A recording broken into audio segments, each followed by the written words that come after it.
Hey guys, it's Chris here, the Casual Flipper, giving you a little bit of an update on the week and what's kind of been going on.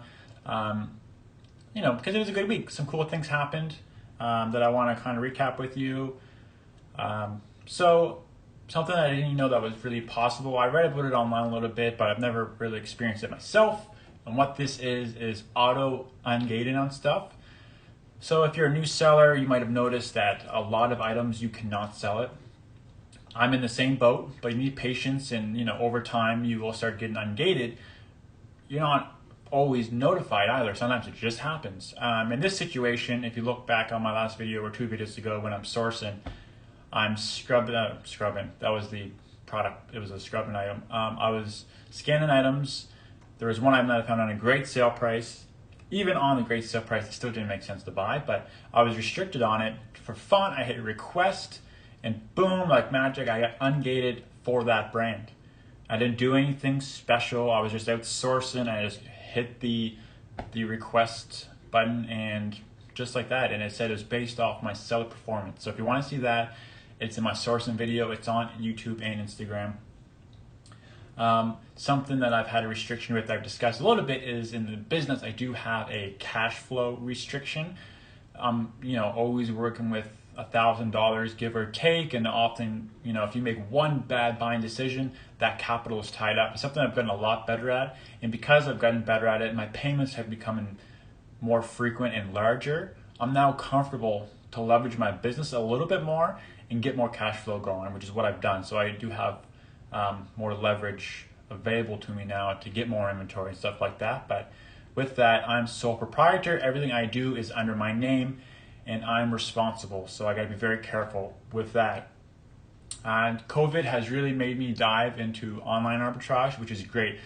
COVID is like super unfortunate, don't get me wrong, but I like to try to be optimistic in this situation because some good can come of this and should come of it. A lot of businesses have had to pivot. A lot of resellers have had to pivot, and myself, I'm also in that category. So I've had to make a lot of changes in how I run my business.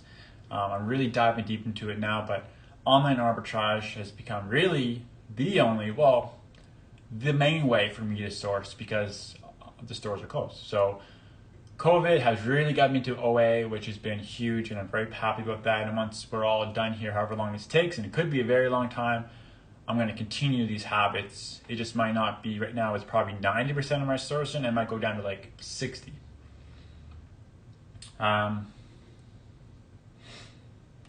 Next thing is I'm really working on the logistics of selling on .ca and .com. Right now I'm just on the Canadian market and that's it, but I have opened my account. My Seller Central is open to selling on Mexico platform and the American platform. I'm only on the .ca, but I would really like to branch into the .com. Just got to figure out the best way of doing it. The way I'm thinking about it is build a good relationship with a prepper, preferably in Oregon or New Hampshire, just so I don't have to pay the tax, and then source from American websites and just have it sent to them, and then they'll send in Amazon for me. And then certain products might make sense to send from Canada to US. Typically it's the reverse, but I'm going to kind of look into both ways to kind of arbitrage that and make the best decision in that sense. I'm really falling in love with eBay. eBay's been huge. Like, it's an easy way to tap into the world market. Shipping internationally from Canada is a learning curve. You got to learn your way through it, but it's just such a huge market. If you're not on eBay, don't be scared. Watch the videos, learn about it, try it. It's definitely worthwhile. So I'm definitely a big fan of eBay. They do have quite a bit, like, the fees can stack up, but it's definitely well worth it. What else do I got here? So the podcast has been good. I've been posting that weekly. I might even strip some of this audio, throw it in there. I'm really trying to repurpose some of my stuff. Not everywhere, but some places. So podcast has been good. If you don't know about that, you should check it out. It's the Casual Flipper Podcast. I've basically been documenting this whole thing from day one, where I didn't have any clue what I'm doing, and I'm kind of getting a little bit better at that. And then the last thing is just I have kind of branched off into clothing a little bit, but I'm really finding my niche. I'm discovering that women's clothing, I don't have a good eye for it. I probably could learn, but I don't have much of an interest in it. I've been enjoying looking at sports stuff, like sweatpants, sweaters, like warm gear, sports stuff. So that might be kind of a place that I focus on going forward. But yeah, I just wanted to come on here, rant a little bit, give some updates. Hope you enjoy this and you guys have a good day. Remember, you can follow me on Twitter, YouTube, Facebook, Instagram. I'm there with you. Anyway, I appreciate your support and you guys have a super good day.